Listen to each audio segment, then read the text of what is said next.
on dit que l'homme n'a pas beaucoup d'élégance, tout ça, mais il est tellement beau, tellement beau. Et il a même un... Vous savez, j'ai toujours dit que quand quelqu'un honore la parole, il faut l'honorer aussi. Ce n'est pas facile. Quand on teste là-bas, 0, on regarde 0, 0 péché, 0 grossesse. Donc tout a été respecté, n'est-ce pas? Alors il faut donner une acclamation très forte. Voilà, on va balancer la musique.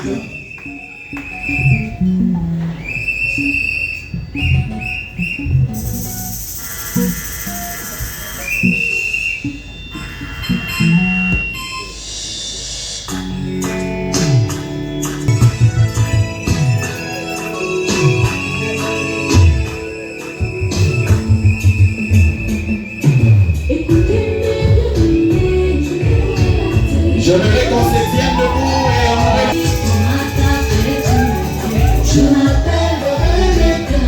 Est-ce qu'on peut acclamer fortement, acclamons pour la gloire du Seigneur?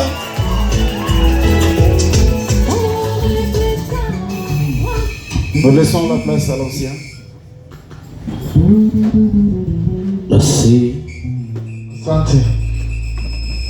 Nous allons passer rapidement dans $1 de la concession. Veuillez vous asseoir pour quelques minutes. Nous allons faire avec respect. L'hangar est tellement petite. Nous allons d'abord commencer avec les faits. Vous-même, vous voyez que nous sommes en construction. Alors, la construction, les demandes de construction. C'est pour cela, avant toute chose, nous commençons d'abord avec...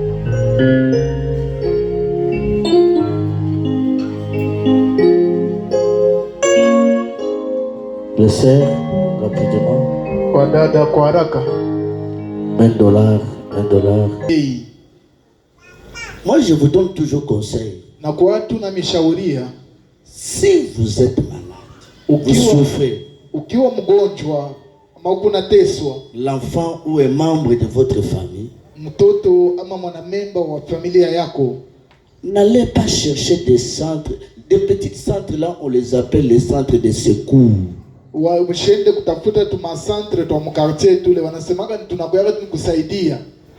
Mais il y a des centres appropriés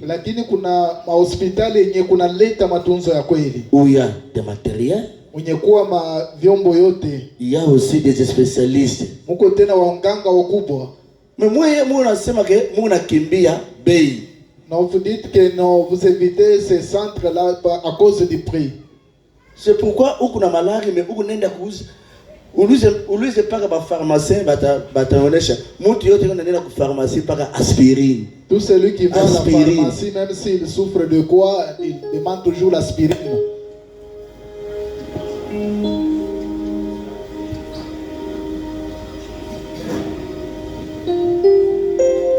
Oh, banasema nani aspirine. C'est pas l'aspirine. Aspirine. Pourquoi on mais on appelle aspirine? Tu souffres mais tu demandes l'aspirine. Et quand on vous donne le conseil, vous ne voulez pas écouter les conseils. Mon abeba, mon centre moi hivi. Vous allez là au petit centre pour prendre l'aspirine. On veut vous orienter à un bon endroit. Vous dites non, il profite de ces bonus.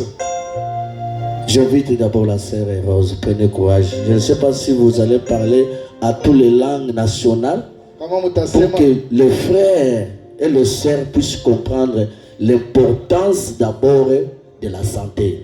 Na kama unaweza kuziongea mkimaruka yote nne ya mwichi yetu ili bantu wapate kushikia na Et kuelewa. puis utaonesha kanisa, est-ce que tuko na bonisi kule kwenu ile mwe mnatupatiaka bien Dieu? Tu vas dire aussi à l'église, si vous avez des bonus que vous nous donnez, nous les gens de cette église, Je viens d'abord donner, je vous accorde 5 minutes. Donnez un peu à nos frères. Nini kunafanyika? Si les autres commencent à soigner, Wengine wakaanza kutunza. bon, comme ce sont des commerçants, Mvile ni wafanya biashara. quand ils voient que la personne ici, Mungu Abrahamu kunaleta batoto. appelle ça avortement te, Ashiletake kutosha kwa mimba appelle ça pana. mort inutero te, Ashiletake batoto wakufa hapana. loi ilukasa. Mkuye haraka. Tudi banu injila, Tunamichunga. bata tuni ba mamu, Banduku na badada. kalenga nubenesha. Bwana nibariki. Merci beaucoup la sœur Rose. Asante sana. Si vous n'avez pas ce contact, Kama muna na namba yake, vous allez prendre ça chez le huissier. mutaibeba kwa bawisie. Moi, vous avez votre servante là. Wakati mnakija kazi kupale. Je pense que je suis en train d'organiser, si je vais à un séminaire à ma maman, Dieu assemble vraiment avec vous les mamans. Na tuko na mafundisho ile anapasha kunifundisha kwa mambo mengine. Merci. Asante. Nous allons maintenant louer le Seigneur Tutasifu Bwana avant de passer à la parole. mbele ya kupita kusikiliza kwa neno. Est-ce qu'on peut se tenir debout pour le Seigneur?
maisha yangu,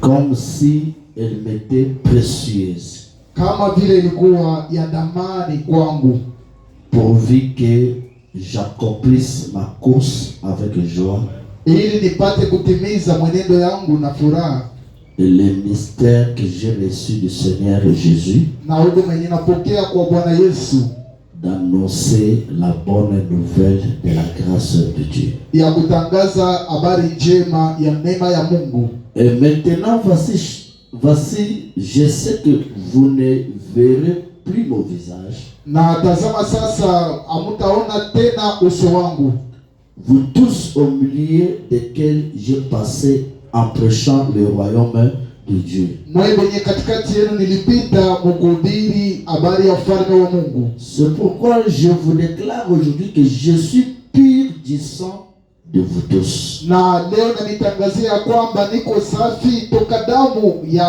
watu wote katikati yenu, Car je vous ai annoncé tous les conseils de Dieu sans à rien cacher. kwa sababu nimetangazia shauri yote ya Mungu bila kumificha kitu. Prenez donc garde à vous-même Lakini mjilinde mwenyewe et à tous les troupeaux sur lesquels le Saint-Esprit vous a établi évêque na kwa kundi yote ya kondoo yenye Roho Mtakatifu anamitia kama askofu, pour paître l'église de Dieu juu ya kulisha kanisa ya Mungu qui s'est acquis par son propre sang. yenye nanunua toka damu yake mwenyewe. Je sais qu'il s'introduira parmi vous après mon départ de loups criers Lakini najua ya kwamba kutengea katikati yenu baombo mutu bauaji qui n'épargneront pas les troupeaux. benye abata achaka wa kondoo, Et qu'il s'élèvera du milieu de vous des hommes qui enseigneront des choses pernicieuses pour entraîner les disciples après eux.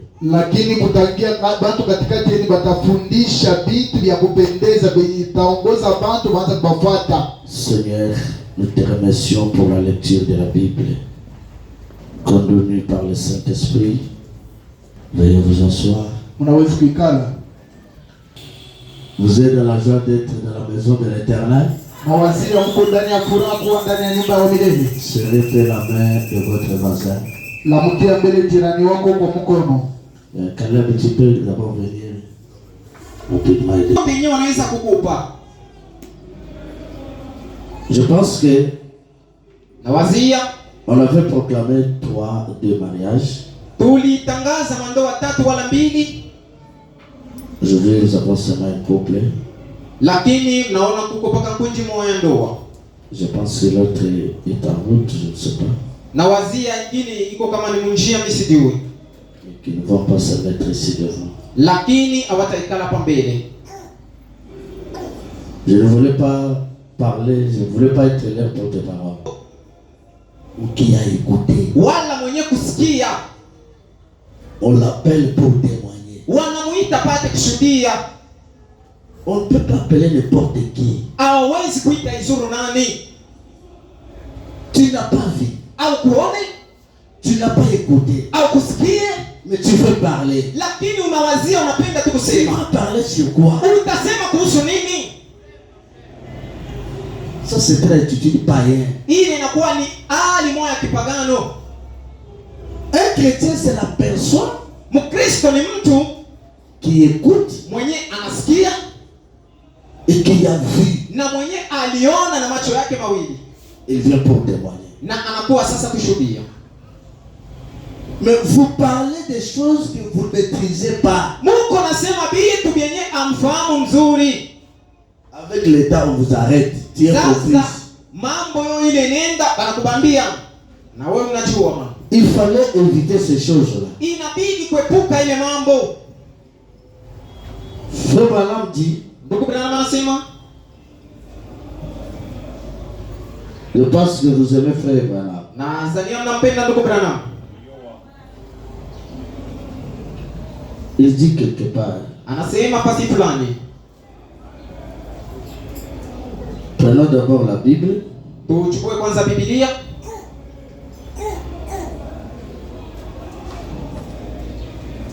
Nous allons d'abord lire la Bible. Tutasoma kwanza Biblia.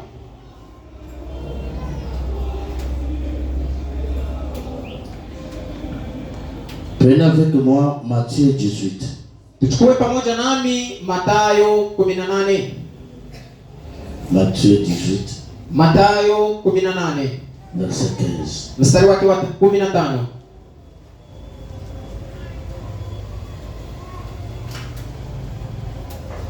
Si ton frère a péché, kama ndugu yako alitenda dhambi, va uende et reprends-les, umkokote, reprends-les entre toi et lui seul. umkokote pasi peko paka wewe naye wawili bure. Si t'écoutes, tu as gagné ton frère. Kama anakusikia pale unamuina ndugu yako. Mais s'il ne t'écoute pas, prends avec toi une ou deux personnes afin que toute l'affaire se règle sur la déclaration de 2 ou de 3 témoins. Kama sikusikie, beba watu wawili wala watatu wende nabo juu mambo ipate kumalizika mkati wa washuhuda wawili wala watatu.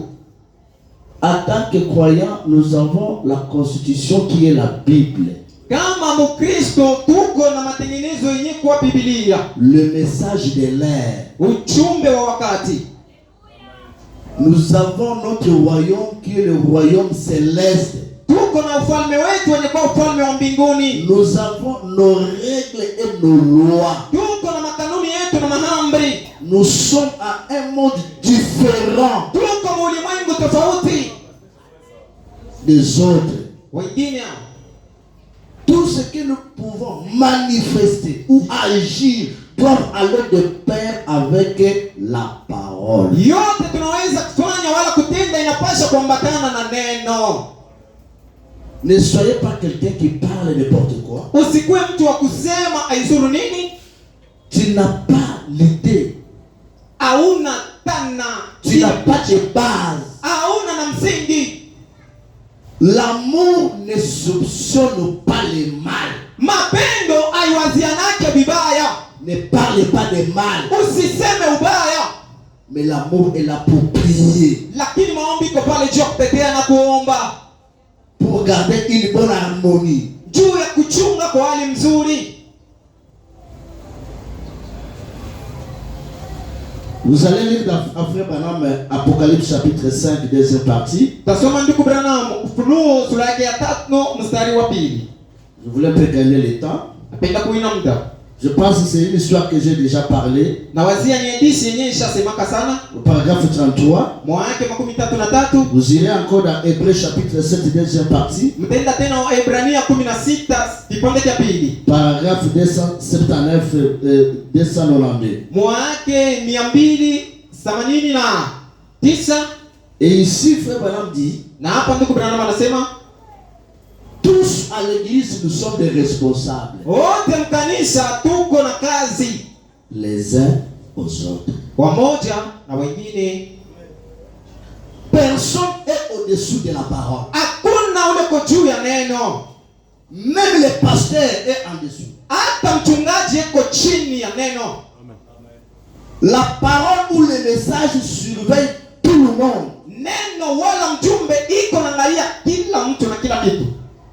Le message ou la parole dirige le pasteur. Ujumbe wala neno iko na mwongoza mchungaji. Ça dirige aussi l'église. Inaongoza tena kanisa. Donc le pasteur regarde l'église. Mchungaji anaangalia kanisa. L'église aussi regarde le pasteur. Mchungaji kanisa anaangalia mchungaji. Iko vile. Le pasteur n'est pas un dictateur. Na mchungaji ashina mabuti wa kusema pa kila anasema. Le pasteur n'a pas de parti prise. Na ashina na ngambo ya kubembelesha na ya kupiga fimbo. La parole n'a pas d'amis. Neno haina unafiki. Non. Hapana. La parole n'a pas de négociation. Na neno abatengenezake nayo kuikata mlomo. Soit tu es de la parole ou pas. Wala uko ndani ya neno wala uko mzambi.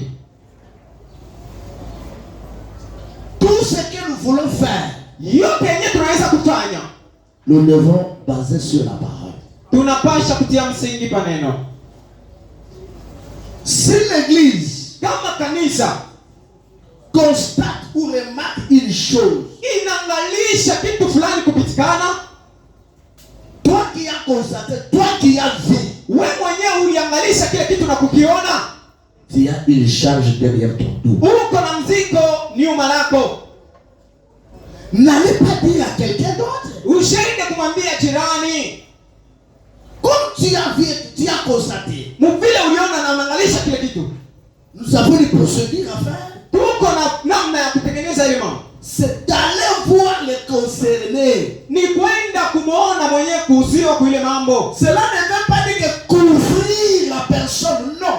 Ila imaanishe kufinika mlangechi ule mtu ile mambo isionekana hapana. Non. Hapana. Vous allez pour l'aider. Munaenda ni kumsaidia. J'ai vu ça. Niliona hiki. J'ai écouté ça. Nilisikia hivi. Qu'est-ce que cela veut dire? Inamaanisha nini?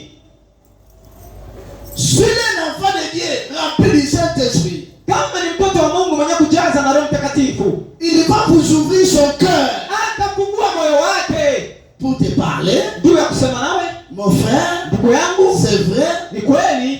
Je te félicite d'abord de venir me voir en personne. Na hapa asante sana kwa kuwa kunionako. Si c'était les autres qui devraient aller parler. Kama ilikuwa wengine walipasha kwenda kuongea. Comme toi tu es venu me voir. Sasa hivi unataka kuniona. Écoute, il y a ça. Sikia hadithi ni hivi. Vous parlez vous deux. Mnasumbulia ni wawili. En tant que croyant. Kama Wakristo. Quand vous terminez, Wakati mnamaliza, vous vous agenouillez, vous priez. Et ça s'arrête par là. mnapiga magoti na kuomba na inamalizikia pale. Vous arrêtez la chose par là. Na full stop ni pale tu. Vous n'irez pas après avoir prié ou arrangé. Kisha kuomba wala kutengeneza. Vous sortez de là.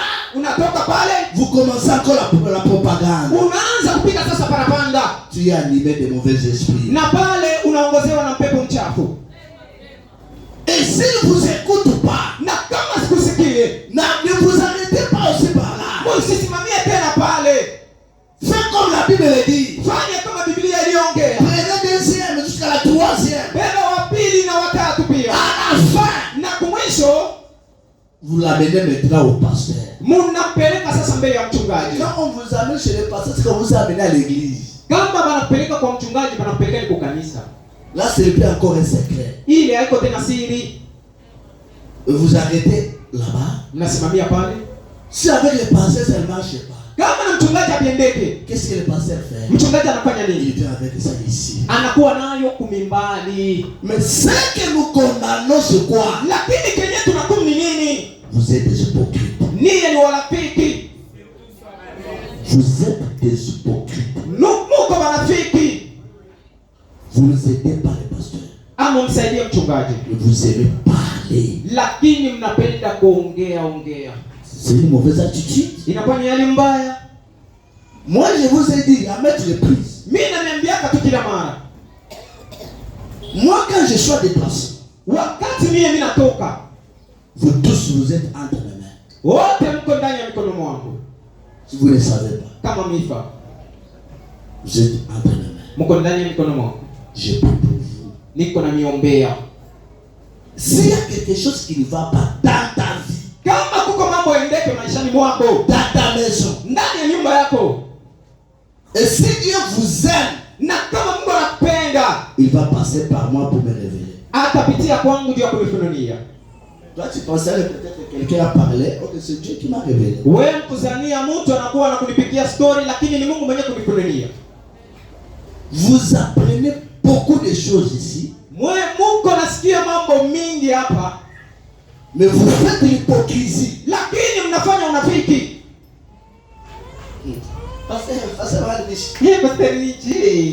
Une bonne harmonie, une bonne attitude, Kama ijengwe pa hali nzuri na dalili nzuri, tu ne verras jamais un miracle. hautaona muujiza.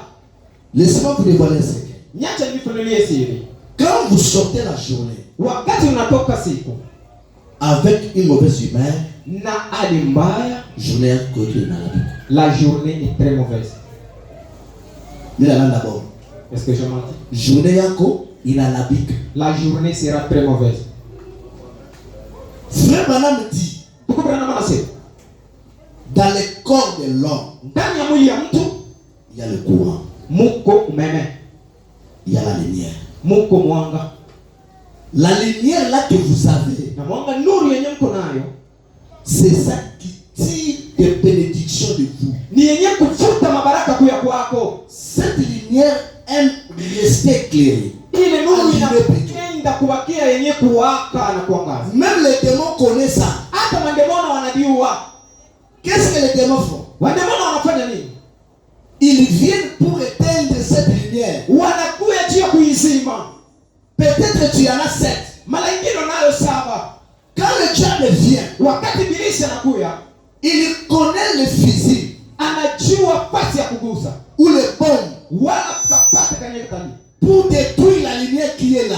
juu ya kuapisha ile nuru yenye kuwa ndani. Première bombe, na kapata ka kwanza, il va déranger votre atmosphère. Atavuruka dalili Si yako. l'atmosphère est déjà dérangée, Kama dalili inaishwa vunja, peu importe comment tu as prié avant de sortir, ingawa namna kaliomba mbele ya ça va bloquer tout. itafunga vyote. Ça va bloquer tout. Vyote funga. Parmi les lumières là que Dieu a placées dans l'homme, Tunga ile nuru Mungu alitia ndani ya mtu, qui attire les bénédictions, yenye kuvuta mabaraka. premièrement, il y a l'amour. Kwanza kuko mapendo. Deuxièmement, Kwa pili, la joie, furaha, la paix. amani. Vous allez faire comme ça. Mtakalisha kitu fulani. Quand vous êtes dans la joie, Wakati mko kwenye furaha, il y a la paix du cœur. kuko amani ndani ya moyo. Vous allez voir comme si que vous êtes dans un autre monde. Utaona kama uko ulimwengu mwingine.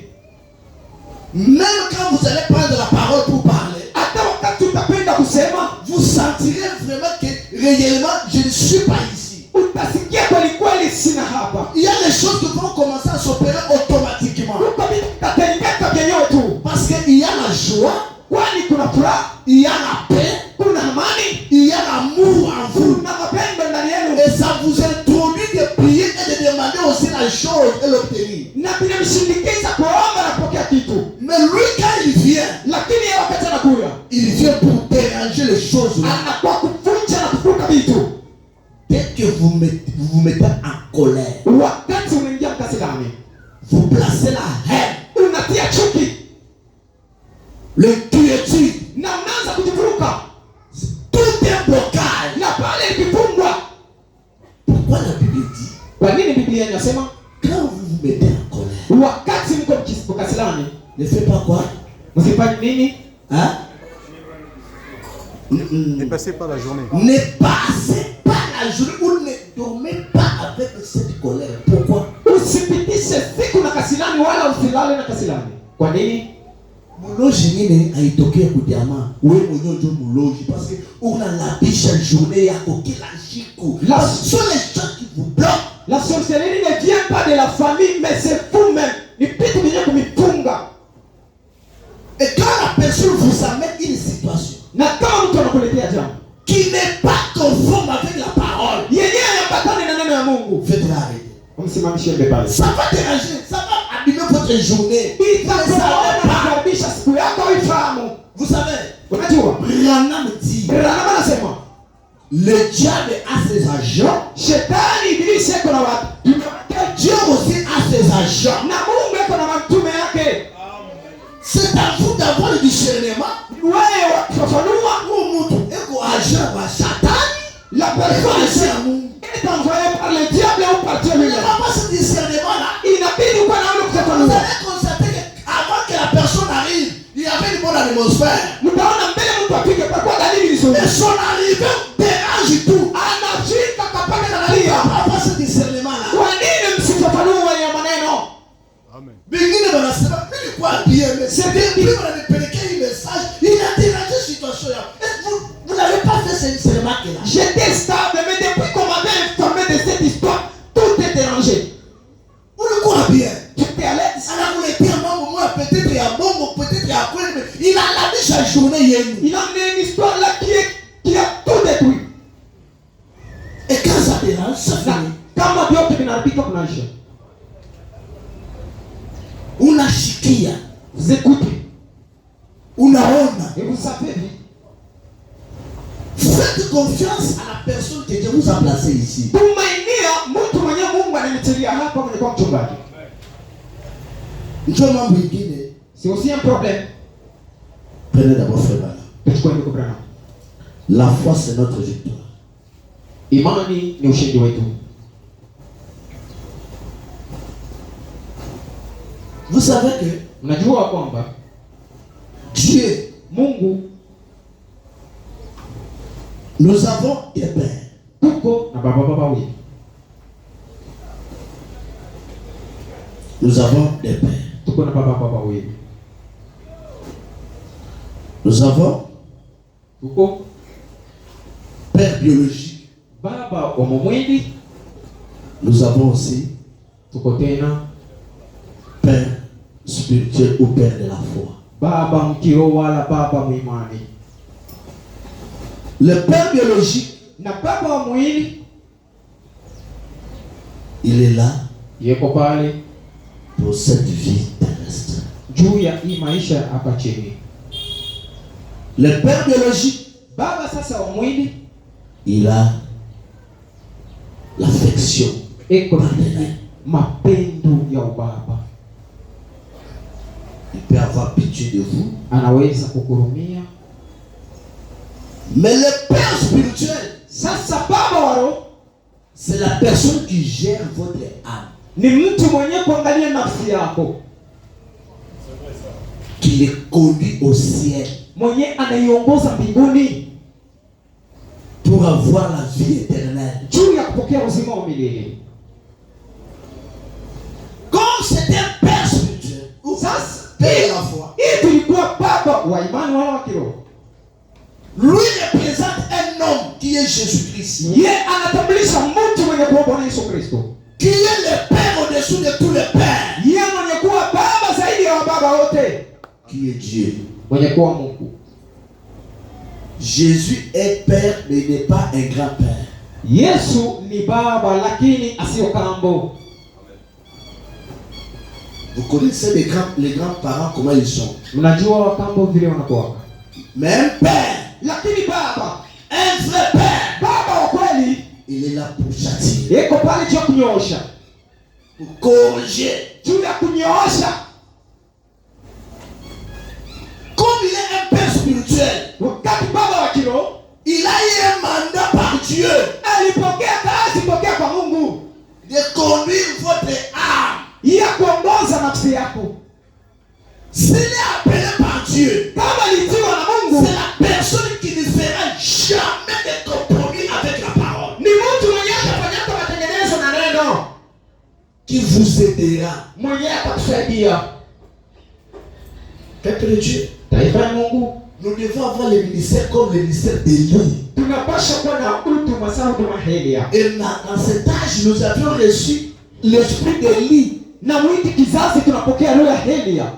L'esprit d'Élie ne fait jamais de compromis avec la parole. Na roho ya Eli alifanyika matengenezo na neno. L'esprit d'Élie ne tournote pas les femmes ni les hommes, non. Roho ya Eli haibembelezi watu wala wanawake. Non. Hapana. Si vous êtes appelé par Dieu, Kama ulitiwa na Mungu, vous annoncerez la parole de Dieu au peuple de Dieu. utatangaza neno la Mungu kwa mtumishi wa Mungu. Nous ne sommes pas là Hatuna pale d'avoir une grande église. juu ya kuwa na kanisa mnene mkasumbalisi. Nous avons besoin de qualité de croyants. Lakini tunahitaji na Bakristo wa kweli bara mtakatifu. Nous ne pouvons pas permettre que n'importe quoi puisse entrer. Hatuwezi kuruhusu aizuru nini ipate kuingia. Parce que nous aurons un compte à rendre par Dieu. Juu tutajibia siku moja kwa Mungu. Prenons la foi. Tuchukue imani, C'est notre victoire. ndio ushindi wetu. Prêchez les 10, Yenye kuhubiriwa tarehe et 10, plutôt les 4 et 10, tarehe 4 mwezi wa 10 1958. mwaka wa 58.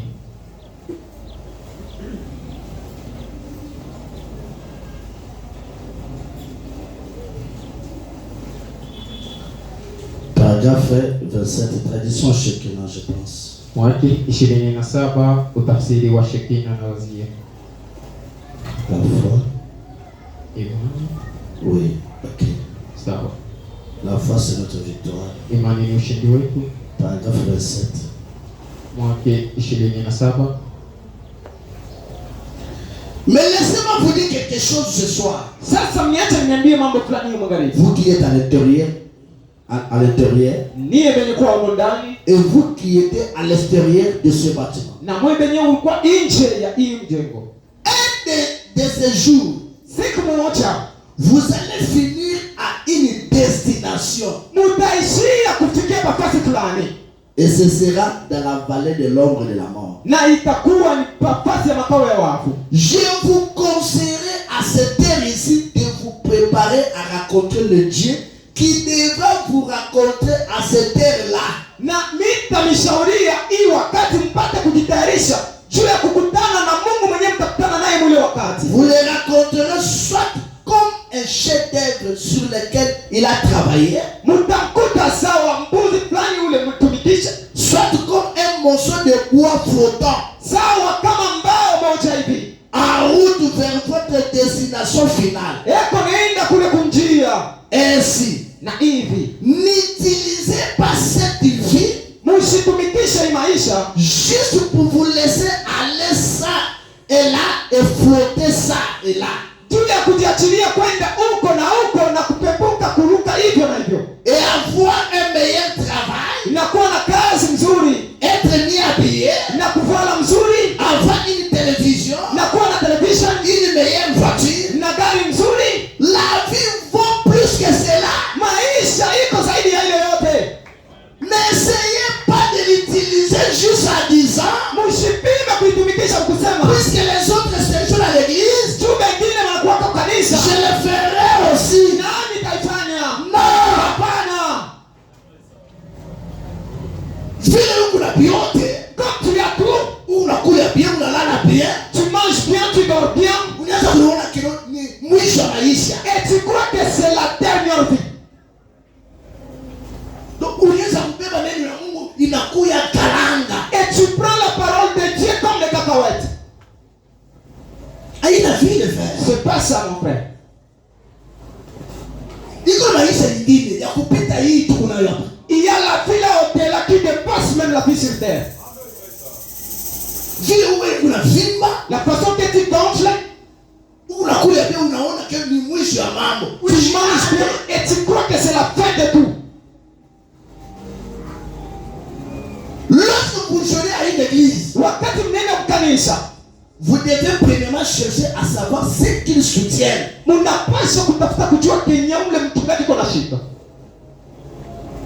Ne soyez pas un chrétien flottant. Usikuwe Mkristo wa kupikapika na pepo.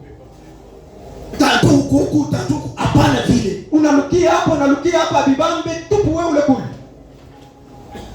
C'est la personne qui a une position. Ni mtu mwenye kwa na msimamo. Il sait pourquoi il vient à l'église. Anajua juu ya nini anakuwa kanisa. Il n'est pas là pour qu'on puisse lui dorloter. Asina pale ndio wapate kumbembelesha. Non. Hapana. Ajoutons d'abord quelque chose. Tuongeze kitu fulani. Par la foi, Moïse.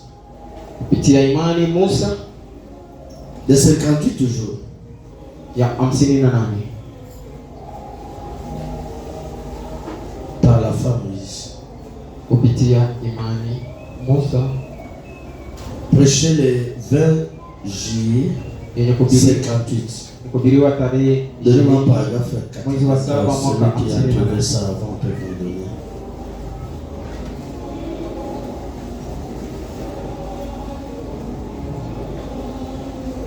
Par la foi, kupitia imani. qui a trouvé ça. Nani anaipata? Prêcher le 20 juillet 58. Yenye kuhubiriwa Donnez-moi un paragraphe, tarehe 20 mwezi wa saba mwaka wa 58.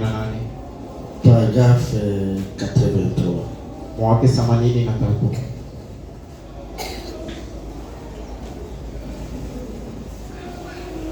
Le 20 juillet Tarehe 20 mwezi wa saba. il a trouvé rapidement. Nani anaipata kwa haraka? Paragraphe 83. Mwaka 83. Papa, vous avez trouvé ça? Ça? Donnez-moi le paragraphe 83. Nipe mwaka 83.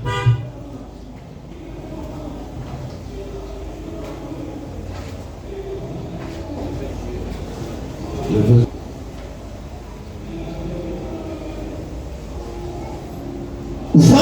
conseil que je vous donne. Oneni mashauri yenye niko na wapa.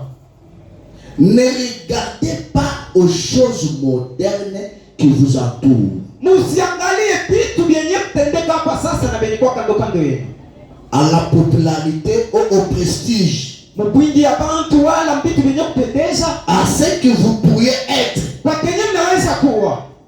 Mais choisissez plutôt, lakini mchagueni par la foi, kwa imani, celui qui a promis qu'il viendra un jour. Mwenyewe aliyeita kusema atakuja siku moja. Et qu'il réparera toute injustice. Na atatengeneza mambo yote wakati mzuri. Vous donnera la vie éternelle. Atawapa uzima wa milele. Et vous ressuscitera. Na atawafufula. Même si vous devez prendre le chemin méprisé avec le petit nombre de ceux qui appartiennent au Seigneur.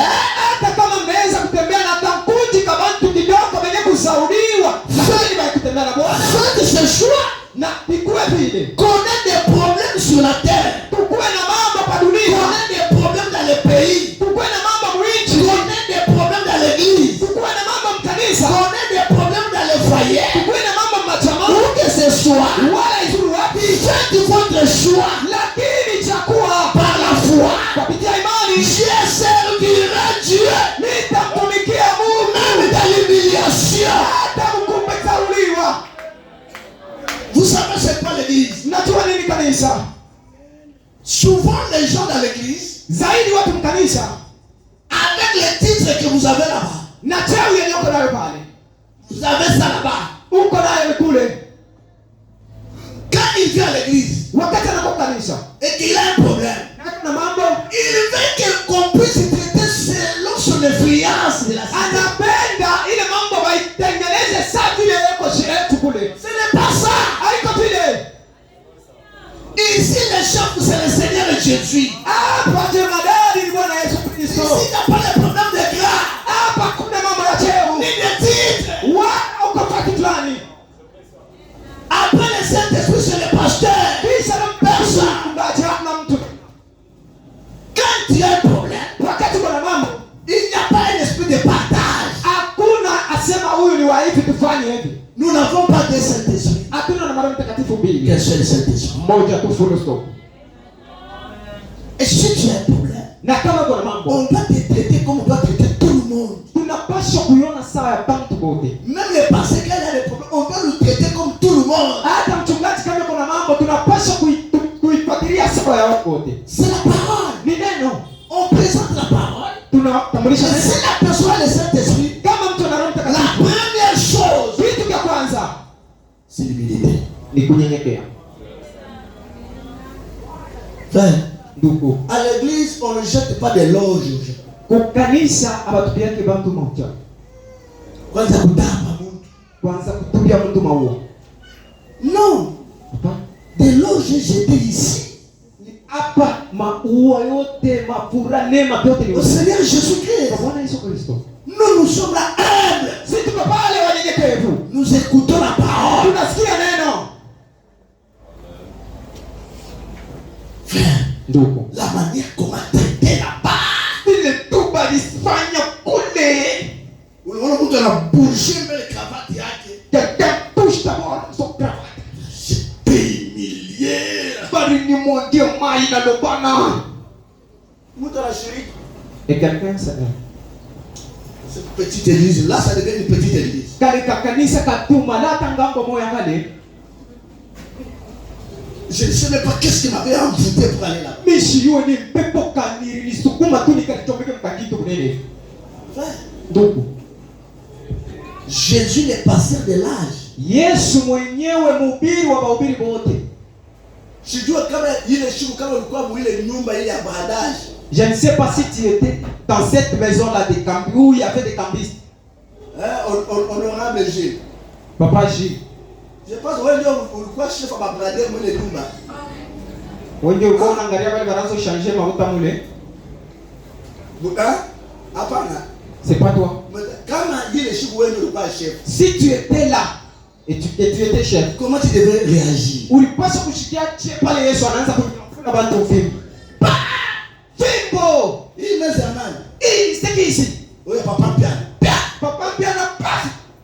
Hii Hii meza anagaji. Isitaki kubashiri kwa. Yaani niambie. Wapanga. Oya nani ya Kongo? Pia Kongo poa. Bakambise bote film. Bakambiste mtimbo na makute na pepo. Mais quand vous lisez la Bible, vous verrez que ukisoma Biblia utaona kwamba personne n'avait parlé. Hakuna la kiotole. Wewe Yesu ni mambo yako, ni mafuta yako. Meza yote baraka. Panalapisha vyote. Baka depositeur walikuwa pale. Il y avait des gardes là-bas. Mais kama ilikuwa leo. Na si c'était aujourd'hui. Pasteur anafanya vile. Le pasteur fait seulement comme ça. Frère. Donc, tu sais, moi ces derniers temps, même si je suis à Nice, mais je ne crois pas au ministère des pasteurs de vie. Unachunga paka kilo mambo ifike ndio useme vile. Sasa yote aulimaka hiyo au wewe kwa unachunga paka pa mambo pour que tu puisses parler. Maintenant tout ce temps que tu étais ici. Cherche-moi l'âge de l'église. Nitafutie vizazi vya kanisa. L'âge de l'Éphèse. Vizazi vya Efeso. L'âge de l'Éphèse, donnez-moi paragraphe 128. Vizazi vya Efeso mwake 100. Maître Jérémie anabeba film. Jésus a pu le fouet. Pia. Donc, nous avons une grande responsabilité. tupo na uzito kubwa. Paragraphe 128. Devant un pasteur, Mbele ya mchungaji qui est votre père, mwenye kuwa baba yako, comportez-vous bien. ujitwale mzuri. Comportez-vous bien. Ujitwale mzuri. Je vais arriver, je lis d'abord ici.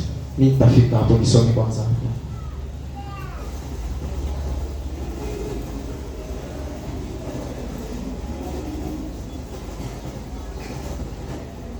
Tu as pris quel... C'est Shekinah ou quoi? Unachukua Shekina wala nini? Non, donnez-moi Shekinah. Unipe Shekina. Cherchez ça ici. Cherchez ça là. Nitafute pale. Prêchez les 5, 12, 60. Yenye kubidi wa mwili tari. Quand vous coucombez la pasteur, Si vous êtes devant votre pasteur, qui doit kwanza kuyua que je suis devant Dieu? la première des choses à savoir, niko mbele ya Mungu. Qui peut dire amen? Nani anaweza kusema amina? Qui peut dire amen? Nani anaweza kusema amina?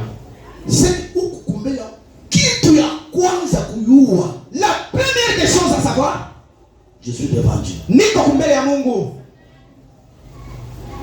Kama ufanya vile, Si tu ne fais pas comme cela, soit ukumloji, soit vous êtes sorcier, ukumtoto wa Mungu. soit vous êtes un enfant de Dieu. Mais quand on a besoin kufika kule, Si vous voulez arriver là-bas, même quand le pasteur t'appelle au téléphone, ni mambo gani? hata kama mchungaji anakuita kusimu, il y a quel problème? C'est la personne de faire confiance. Ni mtu wa kutumainia. Faites-lui confiance. Umtumainie, Vous allez réussir. utaweza. Quand vous avez des doutes avec lui, Kama uko na mashaka ndani yake, rien de bon vous arrivera. hakuna mema yatakufikia. Ne vivez pas avec votre pasteur dans l'hypocrisie. Usiishi na mchungaji wako munafiki. Tu t'emportes des malédictions. Na wewe mwenyewe unajiletea tu ni lahana. Uko naye usubuhi, Vous êtes avec lui le matin magharibi unasema kitu mbaya juu yake. et le soir vous le critiquez. Haina vile. C'est pas ça. Si les choses ne ressuscitent pas, Kama mambo yaendeke vile nafanya. je vous ai donné le conseil ici. Niliwapa shauri hapa. En tant qu'une brebis, vous avez qu'un seul pasteur. Kama mwana kondoo uko tu na mchungaji mmoja. Évitez les pasteurs de réseau. Acha pasteur wa TikTok na wa Facebook. Évitez les pasteurs du village. Acha mchungaji wa kijijini. Huko na mambo, Vous avez un problème? unaita mbele pasteur wa réseau. Tu appelles d'abord ton pasteur sur Facebook. Unaita pasteur wa kumugini. Tu appelles d'abord ton pasteur au village. Unakuwa consulter pasteur local. Et puis tu viens ici à l'Is. Mwisho unaenda consulter bazazi. Et à la fin, tu pars maintenant chez le parent. Et les hommes aujourd'hui sont des paroles des parents qui est au-dessus des paroles des pasteurs. Maneno ya wazazi iko zaidi ya maneno ya wachungaji. On ne refuse pas. Atukatane. Je vous ai dit qu'un parent biologique Niliniambia baba mzazi atakusaidia atake baba unashikia ile nani ya kibuzazi. Mais un père spirituel, il lui n'aura pas pitié. Quand il te mobile, tu connais jamais mon père. Il peut t'aider comme un père avec l'affection. Mais baba wakili, kama kumbaya, il te dira que tu es mauvaise. Wale kijaso utaona bazazi ya bakolona. Ala ishika kama za mtoto. Le parent de Kuluna, il n'accepte jamais. Mais un pasteur dira la vérité. Sasa mchungaji atakwambia sababu Kuluna. Quand vous consultez les trois pasteurs, kama unaenda kuona mapasteri batatu, à la fin tu consultes les parents, kumwisho wazazi, vous verrez que la personne agira ce que les parents lui disent. Utaona mtu atatenda vile wazazi batamwambia. Quand il y aura l'échec, sasa kishindwe, il doit quoi maintenant pour vous dire papa. Il vient vite c'est le pasteur. Et là Dieu ne va plus encore intervenir. Sasa pale Mungu anaona mikono mambo yako. Maman, il a quoi la pasteur, c'est qui a fait le pasteur à la scène. J'étais passé chez le pasteur, écoutez ce que le pasteur a dit. Ah ouais. Toi. Laisse la maman pasteur là. Ah, tu es maman pasteur. Pasteur qui est moi avec. Tu dis nous kishi. Tu dis nous moi avec. C'était le kishi. Sumba kajamba tu akuku camping kadi mwabao tubigila mawe. On prend les paroles du pasteur, on enterre. Banabeba vya pasteur banachungula nchimu banashika. On t'amène tabili kishi. Wewe ule sasa kamukishi. Yile sasa bataweka moto quand on met seulement le feu. Shimoko inakubamba kumea kumacho. La fumée macho na vimba. Aone tena bien. Et le ciel devient comme ça rouge. Et le mec qui n'a pas encore la puissance de prier pour que les yeux retournent normal. Ah, mais qui shaita combien tena mancho itakate na matamba ya rouge. Là il faut retourner à qui? Pale sasa wao wanaanza kwenda kwa Yesu atakatisha mancho. Pasteur wale, ulobelezani pasteur wale. Pasteur nyombe yako. Ulobelezani pasteur. Licholisha kwa rouge, kirenda kumikisha. Pasteur. Dieu ne va pas intervenir. Mungu ashitetea mwile mambo. Tu es hypocrite. Uko mnafiki. Quand tu viens consulter les pasteurs, wakati unakuwa kumwona mchungaji, c'est là que c'est un problème qui est secret entre toi avec les pasteurs. Inamaanisha ni mambo yenye iko siri kati yako na mchungaji. Si tu n'es pas d'accord avec les pasteurs, arrêtez-vous par là. Kama wewe haukukue sawa na mchungaji, acha hapo. Pourquoi on allait parler? Sasa unaenda parler avec les pasteurs. Unakuwa tena kumwona mchungaji. Je vais aller. Pourquoi? Écoutez les sacraments. Shikieni lisi maskani. Je suis paragraphe.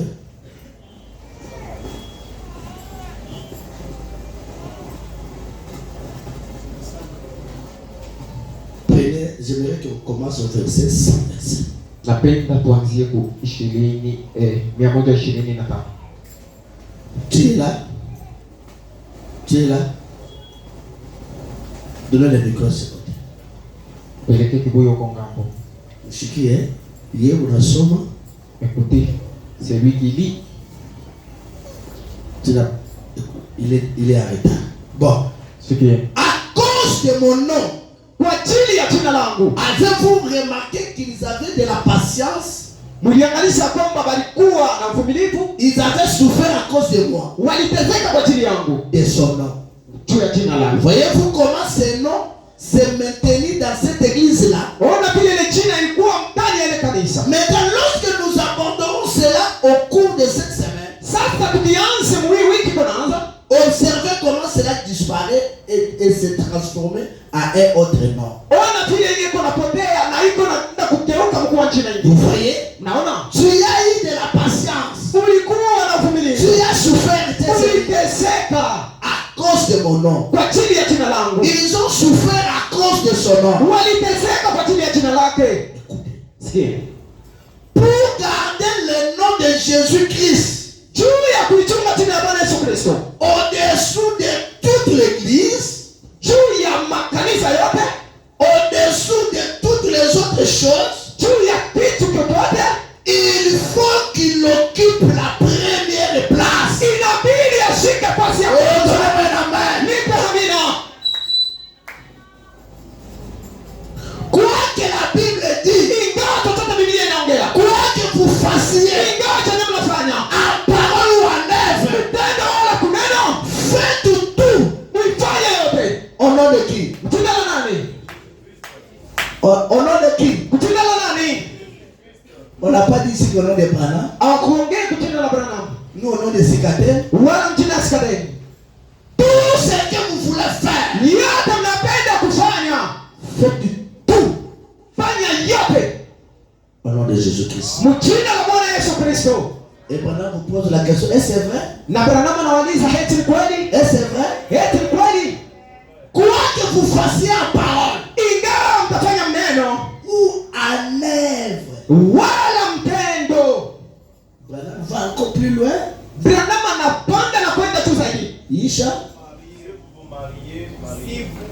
Si vous mariez, Kama mahoa wala kuolewa, Une personne oa wala olewa na mtu, ne fait pas. S'il y a plein d'histoires litigieuses dans leur mariage, ne les mariez pas du tout. Vous comprenez? Nasikia. vous avez écouté? Yote, Travail, kazi, mariage, ndoa, affaires, kazi, voyage, safari, tout ce que vous voulez poser comme acte, yote unaweza penda kama tendo. engagez Jésus. Tia Yesu mbele. Et si Jésus n'est pas là, Na kama Yesu hayupo, Branham dit que arrête, Branham anasema simama. ne le faites pas, frère. Usifanye ndugu. Et quand vous venez chez les pasteurs, Na wakati mnakuwa kwa mchungaji, pasteur est comme Munganga. le pasteur est comme le docteur. Devant un infirmier, on ne cache rien. Mbele ya munganga bafichikake malari. Bakubwa banasemaka, Les ancêtres disaient, fichika malari, cache la maladie. ukirio tutashikia. Et quand on viendra au funérail, on apprendra tout. Cache la maladie. Fichika malari. Mais dans les pleurs, Sasa mkirio, tutashikia. on apprendra tout. Frère, Donc, hata kuna hernie inavimba je, usishikie hayo. même si vous avez l'hernie et ça gonfle n'importe comment, mais pas honte. Watashikia ndio ndio na hernie ni mambo hapa. Si la prenez que j'ai l'hernie, Si malari yako, mais c'est la maladie. uiseme bakutunze. Et dites-nous, nous allons te guérir. Dieu était là, attention, ou la sida. Même si vous avez le sida, Ne vous découragez pas. wewe usitoe udari, C'est un démon. ni demona. Batakuombea. On va prier pour toi. Usotopatia dawa. Ou soit on te donne le médicament. Mama kama banashikia ndugu na S'il te plaît, j'ai le sida, ça sera comment? vile basha kuliwaka ndio mimi ndio conducteur de chambre. De la façon comme Pasteur ndio mobile mimi ndio. c'est moi qui ai tout dans l'église. Est-ce papa? Frère, Donc, bakwa banasemaka aya inauwaka mtu. les ancêtres disent celui qui a honte peut mourir. Usikwe na aya. Et pas. Et ne pensez pas que quand vous commettez une erreur que tu es perdu. Non. Wewe choisis sema kama unatenda dhambi deja mara wako mwa shetani hapana. Kitu ingine inarudisha kadogo soit qui rend les croyants faibles. C'est quelque chose qui kuna kama watu wanakuwa bariki. Anatenda kitu mbaya. Unafanya kabaya leo. Unakulamuka. Odiete se relever. Sasa tena kukulanga. Unaona tena unafanya hivi. Kunaisha. Le diable va vous enfoncer par là ce que tu as fait, par là ce que tu as fait et c'est fini. Et là la personne ça va devenir une vie. Sasa mtu ile maisha mbaya inakuwa yake. Wengine wanaendeka tena kunywa pombe njoo kulewa njoo kusema kama apoteshe. Certains prennent les camésines, tu as protégé comme avance. Bando kwa Mes frères, les poissons n'effacent pas les péchés. kamuti mota akajibishaje nzambi Diamba ne fait pas effacer les péchés. Bange aishimishake nzambi. Ma volume, ça n'efface pas les péchés. Volume na madroku yote aishimishake nzambi. Comme ça ni katriche pembeni pale ni kokote mbele kaloko ni sabu. Donc il faut pas le dire à quelques minutes. Ça itaisha. C'est pour quelques minutes après le problème revient. Na Mungu inakomia kwa hiyo. Mais il y a une personne qui peut effacer tout. Sasa kuko mtu mwenye atajimisha vyote. Oubliez aussi tout. Na kutabwisha vyote. Qui peut vous consoler encore davantage. Mwenye anaweza kufariji tena. C'est le Seigneur Jésus-Christ. Bwana Yesu Kristo yuko. Dieu te connaît. Mungu atakujua. Et Branham va que peu importe votre état. Branham anaenda mbali anasema ingawa hali yako, Dieu te connaît. Mungu anakufahamu. Les gens peuvent vous critiquer, c'est normal. Bantu banaweza kusemakana kwa kweli. Vous ne trouverez jamais une église qui est ça. Hautakuta kanisa ya watakatifu bansanto. Makanisa yote mama mnakaraka. Dans toute église il y a toujours des problèmes. Et c'est pas tout le monde aussi qui va vous aimer. Aina bantu bote batakupenda. Acceptez ça aussi. Ichikia na wewe. Bonjour mnakaraka mbele bantu wa kwanza kulalamikia mtu ule au anafanya hivi. Et d'abord qu'ils sont en premier de crier tel a fait. Ichika. Accepte d'abord. C'est là où le message dit. Chopa le jombe nasema. Ne mettez pas votre espoir aux hommes. Ushitie tumaini yako ndani ya mtu. Même gens qui vous acclament. Hata baba kama tena kupigia mikono. Sont les mêmes gens qui vont aussi vous haïr. Kesho batakuchukia na kukusomea. L'homme n'a jamais été satisfait. Tu mtu hajakosekaka.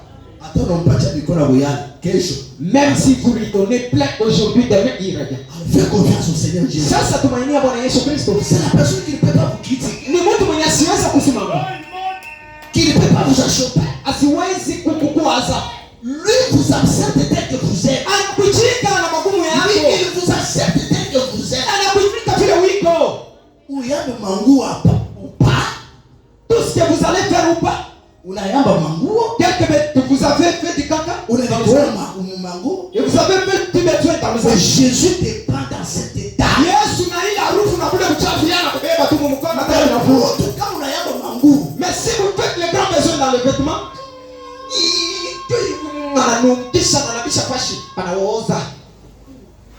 c'est ça le péché. Le péché sent mauvais. Et la seule personne qui peut vous recevoir.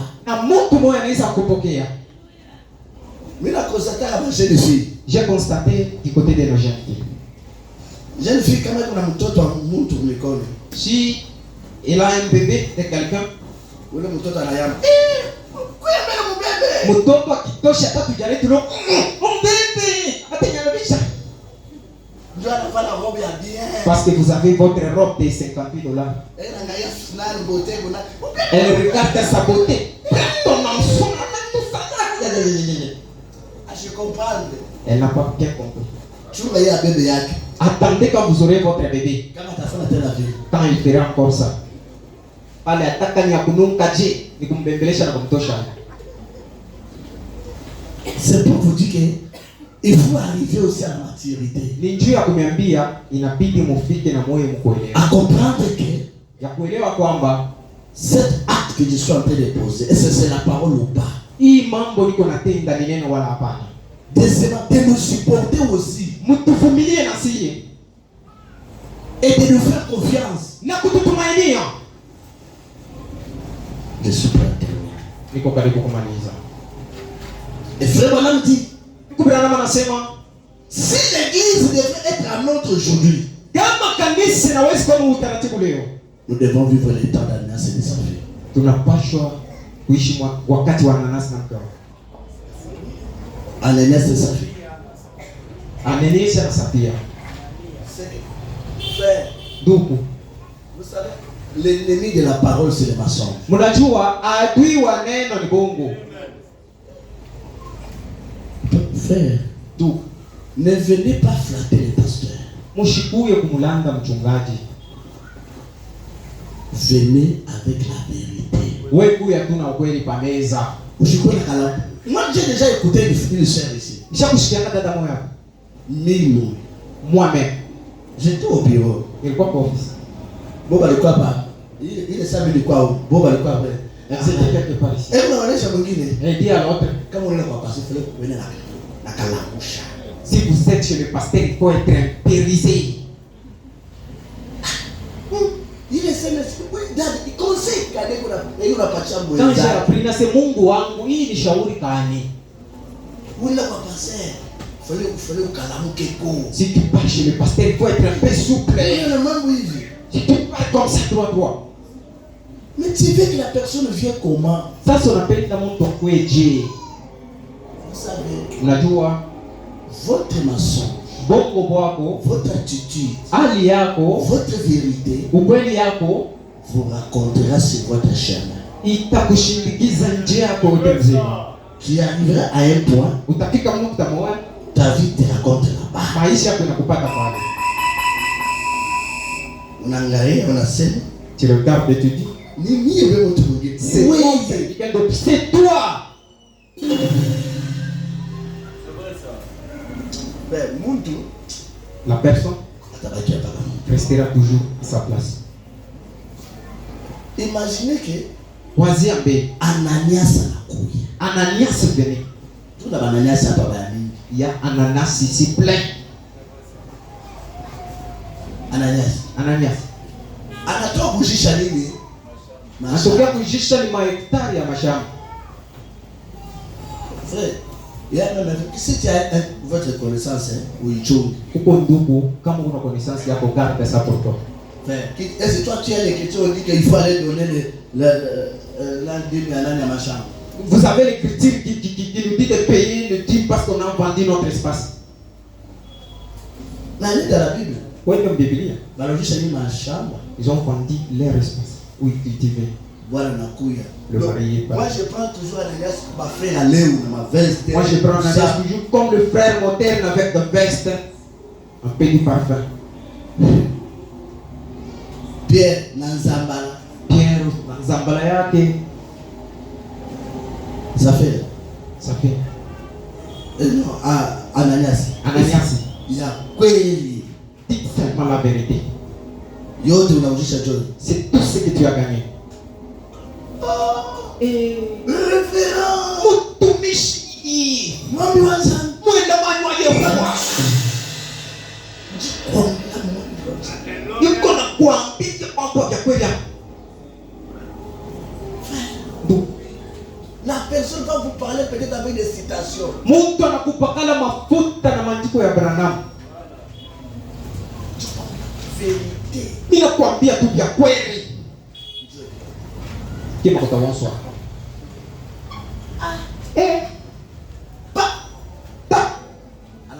Sur place. Et Branham dit combien sont morts spirituellement. Et Branham dit wangapi washakufa kiroho.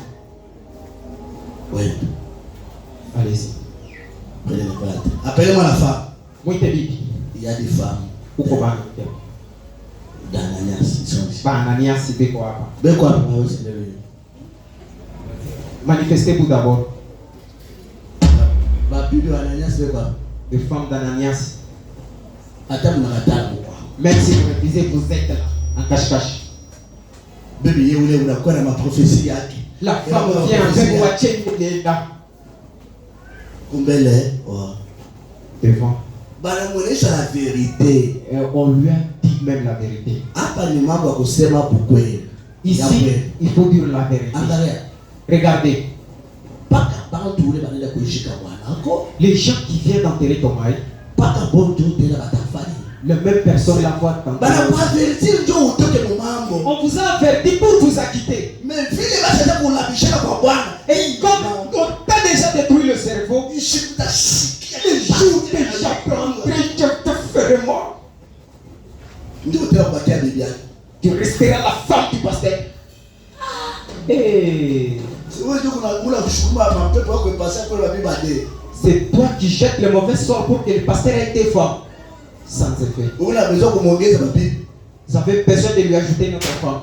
La première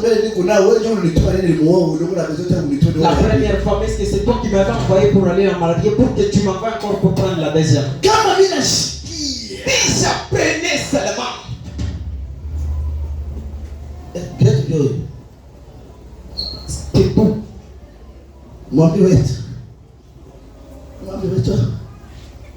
Mtumishi wa Mungu. Et yo, C'est tout.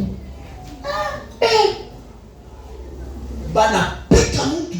On a frappé la personne. Anatoka. Il est sorti. Mais nous aujourd'hui, Sasa shie leo. nous ne voulons pas vivre ce temps-là. Hatupendi kuishi saa ile wakati. Nous voulons Tunapenda veiller et vivre sur la parole de Dieu. kuishi kwa neno la Mungu. Aider l'église. Kusaidia kanisa, Aider les autres. kusaidia pengine, Être des panneaux publicitaires. kuya ile ubao ya utangazo. De ne pas cacher nos vies. Tusifiche maisha yetu. Vous devez faire la fierté de ces messages dans vos quartiers, même dans votre lieu de travail. Napasha kutangaza na kufanya takwimu ya hii ujumbe pasi mkonekana hata makazi. Minimisez pas le message. Mwe msimeule na kushusha kanisa. Le message qu'on apporte ne vous envoie pas de se comporter ainsi. Ujumbe ainitume mkajitwale mbaya. Vous voyez que ce sont des frères. Mtaona ni banduku. Mais allez dans des fêtes, dans des fêtes de mariage. Mwende sasa mu masware. Ce sont des soulats tout fait. Balezi na kupitia polisi. Vous êtes là et il y a un foyer qui danse devant votre femme. Ou pale tu kale maseo muntu ni utulivu jo bwana wangu. N'allez pas créer des problèmes chez vos femmes. Mshereshe kuleta matendo kwa nyumba na mafeti. Mimi kuna ubiri ni neno. Si on avait dansé avec ta femme, Kama alichezaka na bibi yako, vumilia ile maumivu, mtenda kuishiana kwa nyumba. ou soit moi le pasteur, je me mets sur la piste.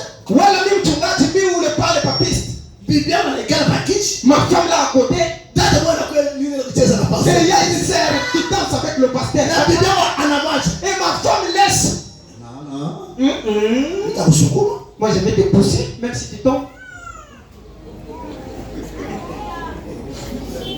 Nous devons manifester Christ là où il y a les ténèbres. Tunapaswa kuonesha Kristo pale penye giza. Même au milieu des païens, nous sommes toujours du message. Hata mkunja wapagano shitu kwa ujumbe. Et prennent leur boisson. Na bomba kunywa pombe yao. Nous pouvons prendre les chiens. Shinu wetu ataka Yesu. Tu n'as rien perdu. Apatesha kitu. Mais plus que les frères. Sasa bantu. C'est comme si les gens tout calme. Ils étaient dans l'ignorance. C'est comme les gens qui dormaient, ils sont maintenant réveillés. Vous entrez dans le salle des fêtes. Unaingia hivi. Avec des loutoum, si c'est loutoum. Beko naingia na lutuku. Otum. Et ils entrent avec des choses là. Beko naingia na bintu. Vous faites honte, frère. Ni bia haya ndugu. Quand vous faites entrer les choses là, nous sommes en... Donc, tout le monde est là. Bantu bote beko pale. Beko nituangalie. Frère, Ndugu. nous devons nous donner un choupa et un affaire. Veye quelqu'un avec un bouquet de vin. Ndugu. Aligisha. Anaingishi. Frère. Ndugu. Mimi ndio kupia mikono. Basi sasa kumpaka jina. Et on lui a déjà même surnommé. Mais quand vous êtes à vos fêtes, Attends Mungu makarama. honorez quand même cet homme. Heshima yako Il Yesu. mérite le respect. Basta hivi heshima. Tout. Basi yote. Les fêtes. Hata madalili. Kama fanya kazi. Honorez Jésus. Heshima yako Yesu. Honorez-le. Mheshimiwa. Mais pourquoi vous les maltraitez? Juu ya nini mko na mtendea mabaya? Vous les gênez, vous soi-disant croyants. Mko na mtusi mwe mwenye kujiita Bakristo.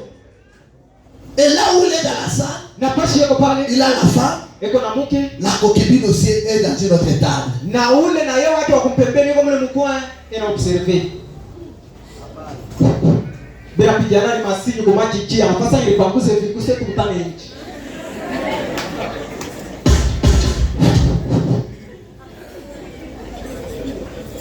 Utaona bwana anatoka Ele mari isheri bamba mbili vinjusulaje kalokwa. kumbe saa ingine mwingine anatoka pia. Yule mwingine bali mpikia hivi anayasini pa ile motoka ya nwa. Bakafika pale eti. Quand il sera là-bas dehors, je ne peux pas dire le message. je n'avais pas dit ce message-là. On a les tournées pour RTL. Tu as dit que tu vas m'envoyer sur RTL. Il n'y a rien. Regardez mon sol. Sois d'abord posé, ma femme est là. Ne réveille pas les soupçons. Sois calme. Tu vas pas ma femme. À ta famille. Elle fera quoi? Et moi j'ai un problème avec ta femme. On a un contrat.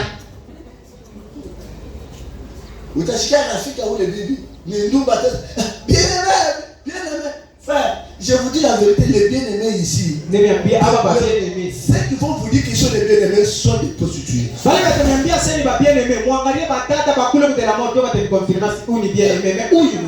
femmes qui vont vous confirmer sont les femmes qui vendent de castor. Témoignage palpable des bien-aimés.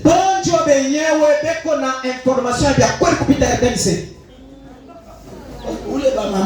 C'est maman là. Même l'avenir et l'adresse, même le rideau. La couleur est sous-vêtement. Même le couleur de son calme. Ils vont te donner. Et comment est-ce que tu connais ça? Bien-aimé. Bien-aimé, qui s'en a tchakboé.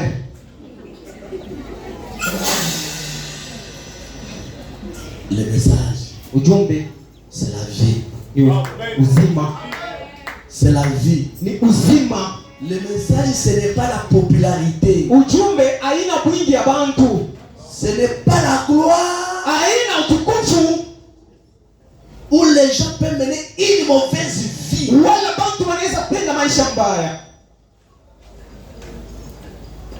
Un frère qui vient seulement pour engrosser les sœurs. Une sœur qui vit mal. Qui a des copains qui ont des pantalons comme s'ils ont fait des diarrhées.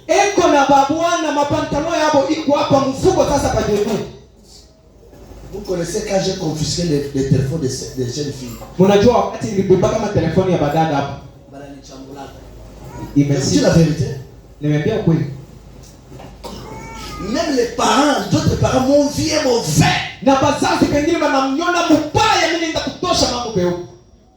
Qu'est-ce qu'il y a de mauvais dans le téléphone? S'il n'y a rien de mauvais là-bas, pourquoi tu plaides? Pourquoi tu plaides? Si tu connais la vie de ta fille, parce que ta famille est étudiante. Le pasteur, tu remets le téléphone, ne connais pas le prix. Et c'est comme ça que vous encadrez les enfants. C'est comme ça que vous encadrez les enfants. Si vous souffrez dans un téléphone, vous trouvez que plein de photos délimitées.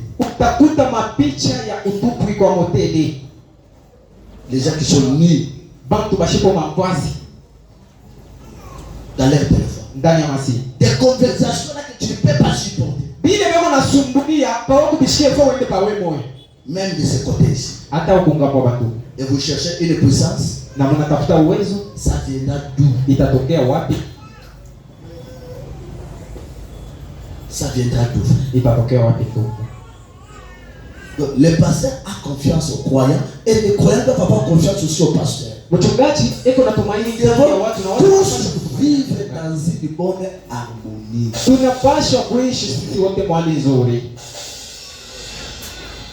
Mariage, ce n'est pas un péché. C'est la parole. Ne couvrez pas les péchés. Ne couvrez pas. Même si cela tombe sur ton fils ou ta fille. Lisons cette écriture pour terminer. Ça recherche, nous avons vu. Non, pourquoi nous ne sommes pas une dénomination? Prêcher le 27 septembre 58, paragraphe 208. Je vous lis seulement l'écriture là pour terminer.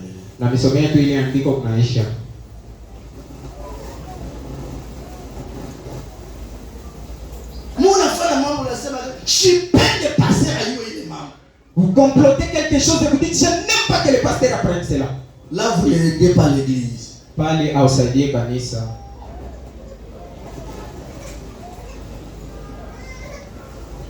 J'ai dit paragraphe 208. Nasema mwake 208. 208.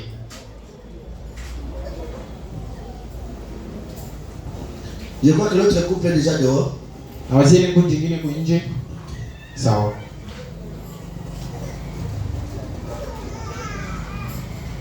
Donnez-moi.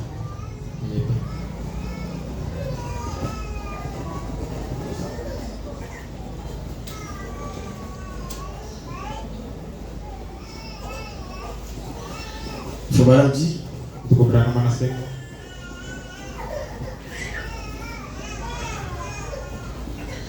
Frère Branham est en train de parler Tuko Branham yuko naongea de ce pasteur.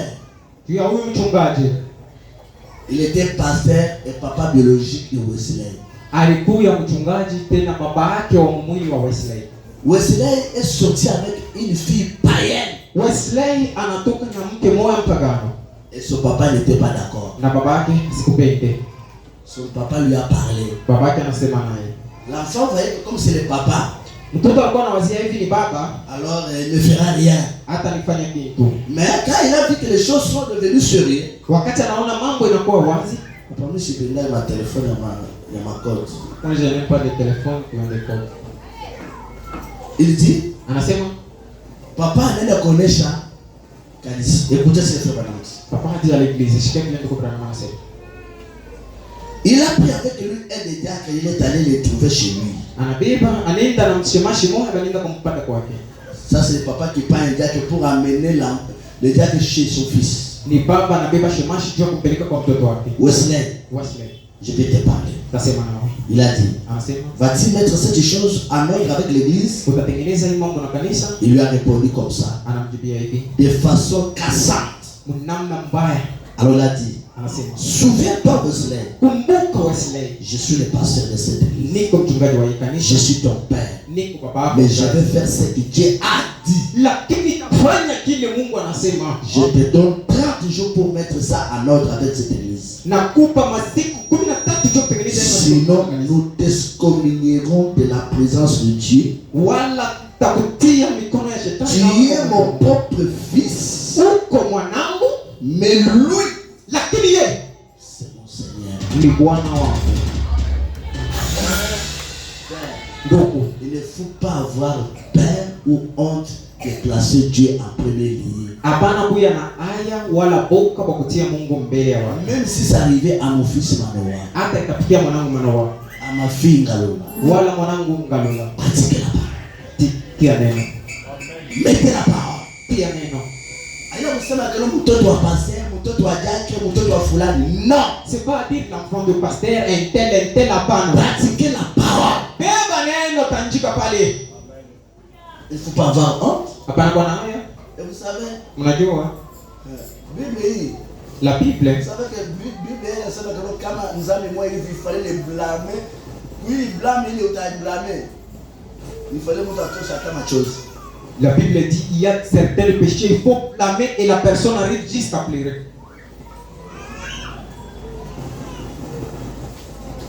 Frère, ça fait mal, mais c'est la vérité. Biku na uma kumtumikia Mungu. Vous pouvez chercher comment embellir la chose, Mnaweza kutafuta namna kutengeneza kitu. mais le message reste toujours le message. Sasa ujumbe hiyo inabakia mpaka ujumbe. Mais l'amour Sasa mapendo est au-dessus de toute chose. iko yulu ya kila kitu. Quelqu'un peut me donner un asubuhi. Aide chacun de nous, aide moi-même. Saidia kila mtu, unisaidie nami. C'est des choses qui n'est pas conforme avec la parole. Kama kwa kitu kenye kifanane na neno, Nous mettons cela dehors. tunaitia nje.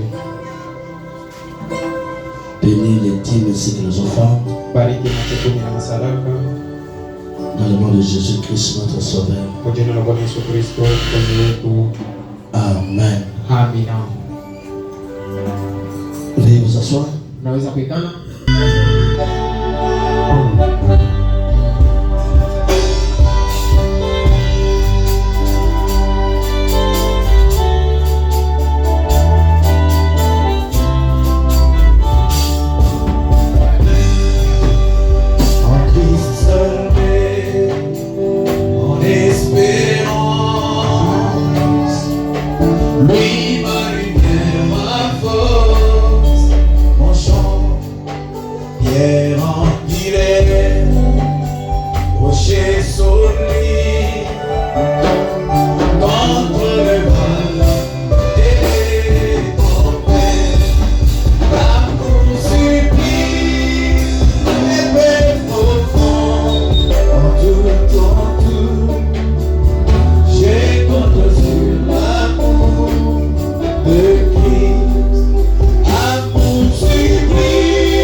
parcours de toute ma vie. C'est Jésus qui tient mon destin sur le parcours de toute ta vie. C'est Jésus qui tient ton. Écoutez, il y a quelque chose qui fait de toi un homme très puissant. Pendant que tu es quelque chose chez quelqu'un pendant ton péché, et il s'est passé encore quelque chose pendant que tu es. Il n'y a plus de crainte, parce que Jésus est vivant.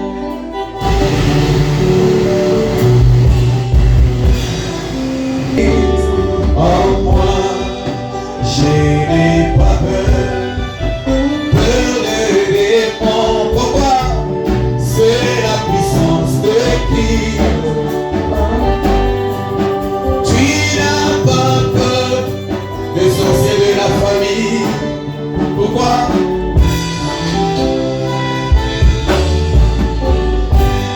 Oh, je n'ai pas peur de sorciers. C'est la puissance de Christ en moi sur le parcours de toute ma vie. C'est Jésus qui tient mon destin. Il enfermit les projets n'est pas moi. J'ai projet. Personne ne peut vous arracher de la main de Dieu. Personne ne changera le destin de Dieu sur vous.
notre Dieu, le Tout-Puissant du ciel et de la terre.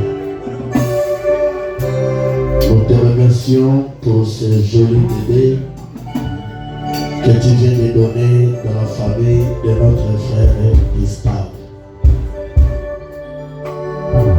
Tant de prières et beaucoup de jours, ce qui était comme rêve est devenu réalité. Je suis fier pour ce bébé. Lui, tout esprit qui ne confesse pas le nom du Seigneur Jésus-Christ, nous voulons vivre avec la paix de Christ. Que le sang couvre cet enfant. Je suis en train de condamner tous les liens familiales au nom du Seigneur Jésus-Christ. Bénis son père, sa mère et les membres de la famille. Dans le nom de Jésus, notre Sauveur. Amen.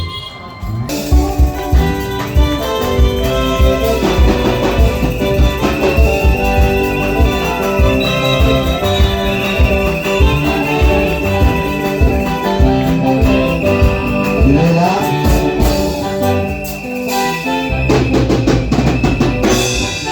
Gustave est là. Boniface. Boniface.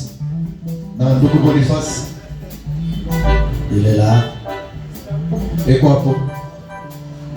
On a mon écho comme c'est dans la salle.